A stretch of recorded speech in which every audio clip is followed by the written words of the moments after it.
Hello everyone, my name is Hunter Fleury, and I'm going to be doing a painting tutorial of an abstract work of art on this large canvas that I constructed in the last couple tutorial videos for Baker Hunt. I'd like to thank Baker Hunt Art and Cultural Center along with the Charles H. Dater Foundation for making these videos possible. So here we go. So I've got this large canvas, and what I'm going to do first is cover the canvas in a light wash. And that light wash is going to influence all the rest of the canvas and anything that I put over top of that color. Then I'm going to go into a sketch. I'm going to block off the canvas into quadrants, and I'm going to do a sketch of the abstract work on the canvas.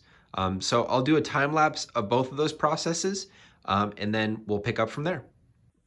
So for the wash, what I'm going to do is take this paint that I mixed up. I put a little bit of yellow and quite a bit of white, and then I added some water so that's nice and fluid. And then I'm going to make some marks in sort of a pattern of X's. I like the painterly look. It's not very controlled. What I like about this type of brush movement is that it's not very uniform, so you get little variations throughout your strokes. I'm going to go through and I'm going to add a blue wash as well. So I'm going to just select areas that I'm touching with this yellow and hopefully brighten up the canvas. And then I'll come back in with similar types of strokes with a very light blue wash. I'll show you guys this process in time lapse right now.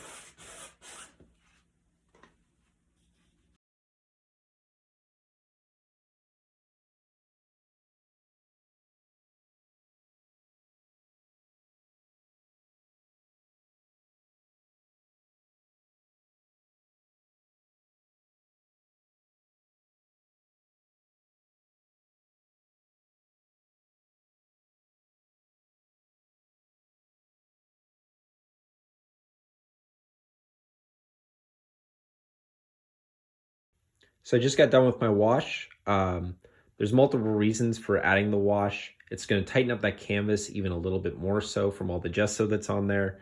And then it's also going to influence my abstract work. So even having the two colors, the yellow and the light blue or greenish color coming together, those are going to influence my mark making and my decision making with the canvas going forward. Also, another thing to consider is everywhere has been touched at least once on the canvas. So the work in its entirety can be brought forward now because every area has been touched at least once. What I'm going to do is draw out using this Lyra graphite stick, and I'm going to sort of mark in the areas that I want to emphasize going forward with my abstract work.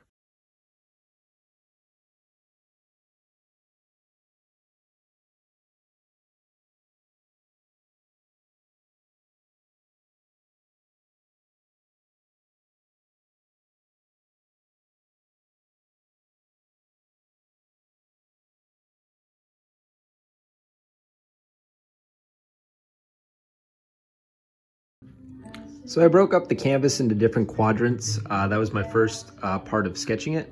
So you guys can see here, I've got some lines, some guiding lines through here to break this big canvas up for me.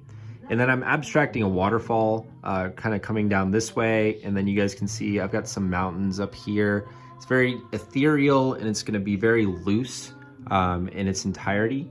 And then I'm going to use a technique of washes, spray bottles, all in acrylic, but it's going to use the darkest colors first, and then I'm going to work down to the lights, and I'm going to do that step a few different times until I get the perfect feel for this painting. So I'm going to limit my color palette with this abstract piece. You guys can see here the color choices I'm going to use. Most of them are going to be in this area, the blues, and I'm going to soften a lot of these colors, so everything's going to be mixed at least once. So light tones of purple, some blushes with the pinks and reds, and then I'm mostly going to live in this color family group. So I'm going to paint for a little while, just so you guys can watch some of my thought process and technique, and then I'll move into the time lapse. So I'm going to be starting, like I said, off with some of the darker colors. I know this painting, I want it to have a lot of teals. So I'm going to start marking those areas that I think are going to be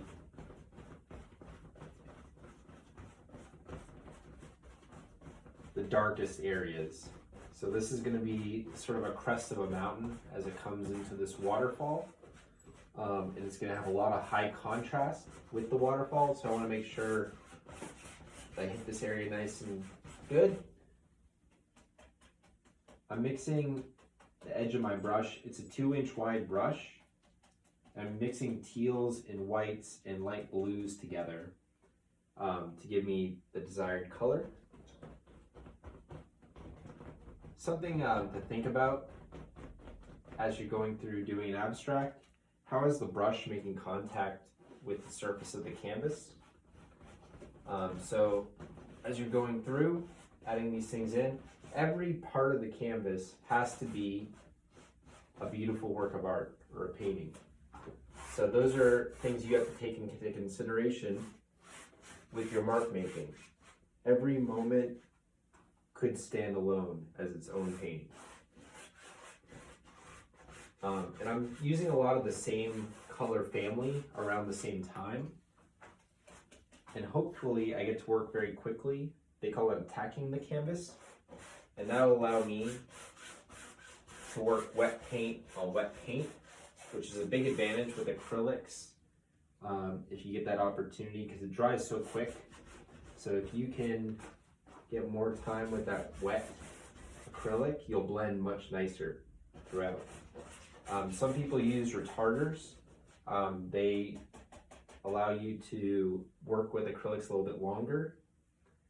It is just another process in your mixing beforehand with the colors. People have different train of thoughts as far as how to load a palette. So you could go through and mix each individual color before you get started with the painting, especially if you're using a limited color palette like something like this. I tend to wing it a little bit more. I like sort of the sporadic nature of going through and mixing the colors on the spot. The only thing with this is you're not going to be able to remix certain colors as easily because there's little moments. Bob Ross calls them happy moments when colors come together, and it's just hard to recreate that. And that's part of the beauty of an abstract. You get a lot of opportunities for those little happy moments. And the movement throughout is also something very important. So it's almost like a dance as you're coming through. How is that brush dancing on the surface? Are you using your whole body in your brush making, in your strokes? How are you holding the brush? Are you holding it down here? Are you holding it tight? What's the type of motion or feeling that you're trying to convey with the stroke? Those are all important questions and things that you'll answer along your process of making your artwork. I'm going to turn it over to the time lapse, and then I'm going to keep working on this until my color palette runs out, and then I will see you guys in the next video.